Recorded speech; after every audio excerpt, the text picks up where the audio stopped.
Assalamualaikum warahmatullahi wabarakatuh. Perkenalkan, saya Ipa Halifa, mahasiswa semester 3 Fakultas Ekonomi Bisnis Universitas Pamulang. Di sini saya akan menganalisis kegagalan sistem informasi manajemen oleh Transmart. Transmart sebagai salah satu retail terbesar di Indonesia meluncurkan sistem informasi manajemen berbasis teknologi ERP, Enterprise Resource Planning, pada tahun 2019. Sistem ini bertujuan untuk meningkatkan efisiensi operasional, mengintegrasikan berbagai proses bisnis, dan meningkatkan pengelolaan data serta kepuasan pelanggan. Dengan biaya implementasi yang cukup besar, yaitu senilai 100 miliar ya, serta jangka waktu implementasi yang ditargetkan selama 12 bulan. Diharapkan sistem informasi manajemen ini dapat memperkuat daya saing perusahaan di pasar retail yang sangat kompetitif. Namun meskipun telah direncanakan dengan matang, sistem informasi manajemen yang diluncurkan oleh Transmart ini mengalami kegagalan yang signifikan dalam implementasi dan operasionalnya. Kegagalan ini mempengaruhi berbagai aspek operasional perusahaan, termasuk pengolahan data, pengelolaan transaksi, dan pelayanan pelanggan. Nah, deskripsi sistem informasi ini terdapat 4 modul di dalamnya. Yang pertama, pengelolaan inventaris barang. Kedua, sistem kasir untuk transaksi penjualan. Yang ketiga, laporan keuangan dan pemantauan performa toko. Yang keempat, pengelolaan data pelanggan dan promosi. Nah, Transmart ini mulai mengimplementasikan sistem informasi manajemen ini di tahun 2019 dengan tujuan memperbaiki efisiensi operasional dan meningkatkan pengalaman pelanggan. Faktor-faktor penyebab kegagalannya apa saja? Yaitu diantaranya yang pertama, adanya perencanaan yang kurang matang. Kurangnya perencanaan yang matang dan komprehensif sebelum implementasi sistem.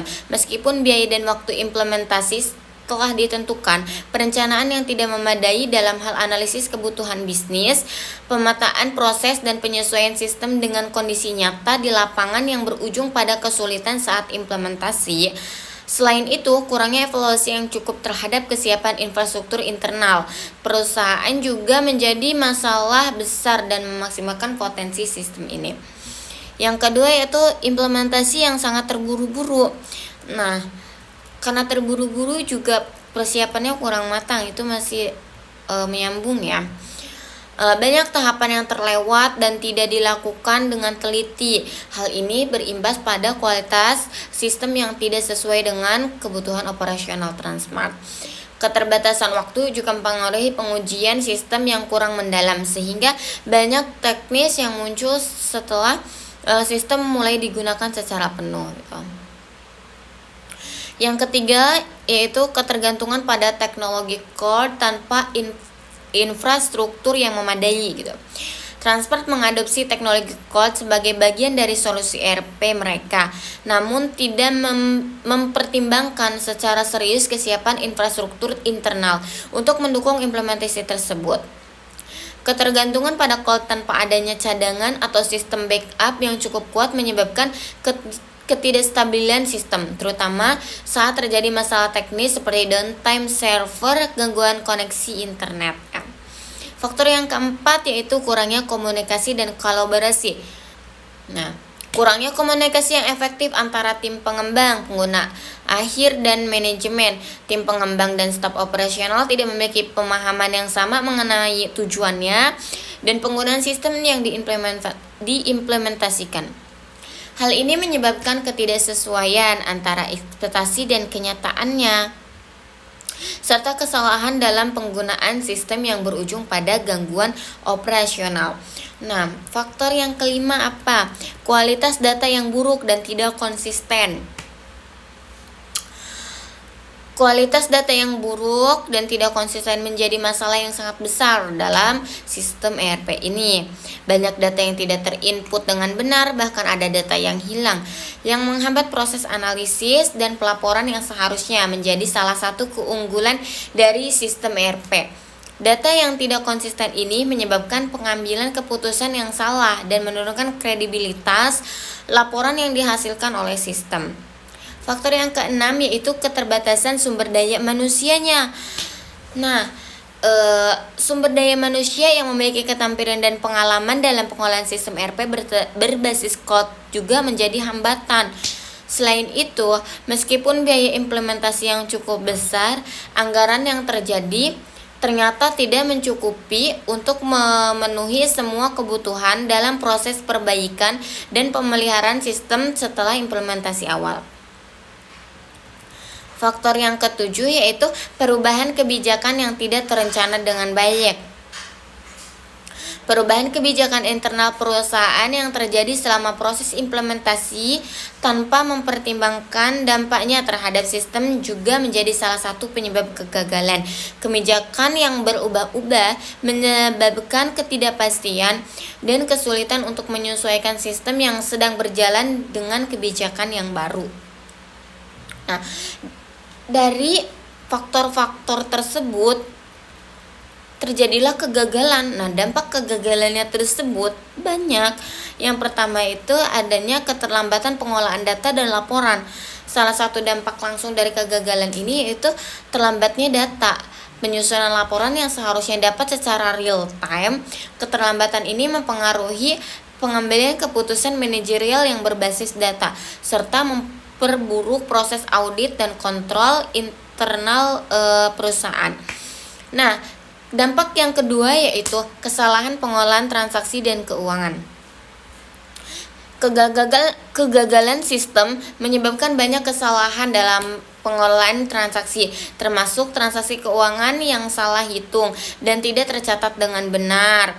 Ini berdampak pada keakuratan laporan keuangan dan pengaruh kepatuhan terhadap regulasi pajak dan keuangan. Nah, yang dampak ketiga itu adanya kehilangan data yang penting. Transmart mengalami kehilangan sejumlah data penting yang terkait dengan stok barang, transaksi pelanggan, dan informasi keuangan. Kehilangan data ini menyebabkan ketidakpastian dalam operasional yang menurunkan kepercayaan pelanggan dan mitra bisnis. Dampak yang keempat yaitu peningkatan biaya operasional karena terjadinya beberapa kendala yang harus diatasi dengan cara yang manual dengan menggunakan sistem alternatif yang kurang efisien. Jadi adanya biaya tambahan gitu. Yang kelima, kepuasan pelanggan menurun karena keterlambatan pengiriman barang, kesalahan dalam pengolahan transaksi. Banyak sekali pelanggan yang merasa frustasi dengan layanan yang tidak tepat waktu dan tidak sesuai dengan pesanan mereka. Nah, dampak yang keenam itu kerusakan sistem.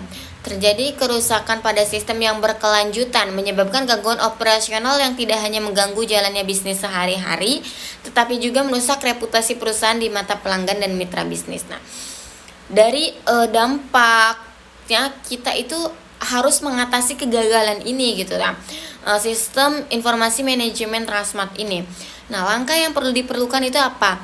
Yang pertama itu kita harus mengevaluasi ulang tujuan bisnis dan kebutuhan sistemnya. Sebelum melanjutkan atau merancang ulang sistem, evaluasi tujuan bisnis yang ingin dicapai sangat penting. Sistem harus disesuaikan dengan kebutuhan nyata di lapangan, bukan hanya berdasarkan klaim teknologi dan tren pasar ya kan. Hal ini dapat dicapai dengan melakukan studi kelayakan yang lebih mendalam. Yang kedua, perbaikan proses pengembangan dan implementasi. Proses pengembangan dan implementasi harus dilakukan dengan lebih hati-hati, termasuk pengujian sistem yang lebih mendalam dan pelibatan penggunaan akhir sejak tahap awal. Uji sistem harus dilakukan dengan lingkungan yang mendekati kondisi nyata di lapangan untuk mengidentifikasi masalah lebih awal. Lanjut lagi ke bagian ketiga, yaitu peningkatan komunikasi dan kolaborasi. Komunikasi antara tim pengembang, manajemen, dan pengguna akhir perlu diperbaiki. Setiap pihak harus memiliki pemahaman yang sama tentang bagaimana sistem akan digunakan dan apa manfaat yang diharapkan dari sistem tersebut. Yang keempat, peningkatan infrastruktur teknologi dan kualitas data. Infrastruktur internal perusahaan harus diperkuat untuk mendukung teknologi cloud yang digunakan dalam sistem. Selain itu, pengelolaan data yang lebih baik termasuk pembersihan data dan verifikasi konsisten data harus menjadi prioritas utama. Nah, yang kelima, adanya pengembangan tim dukungan teknis dan rencana kontingensi. Dukungan teknis yang lebih baik harus tersedia untuk memastikan bahwa masalah yang timbul dapat diatasi dengan cepat. Selain itu, perusahaan perlu mengembangkan rencana kontingensi untuk menghadapi perubahan kebijakan dan potensi masalah lainnya yang dapat mempengaruhi sistem. Nah, kesimpulannya di sini, meskipun Transmart memiliki potensi besar dalam memanfaatkan sistem informasi manajemen untuk meningkatkan operasionalnya, kegagalan yang terjadi dapat disebabkan oleh sejumlah faktor teknis dan manajerial. Untuk memperbaiki situasi ini, perlu adanya perencanaan yang lebih matang, peningkatan pelatihan, penggunaan dan perawatan sistem yang lebih intensif. Itu analisis dari saya tentang sistem informasi manajemen oleh Transmart. Kurang lebihnya mohon maaf. See you, bye bye. Assalamualaikum warahmatullahi wabarakatuh.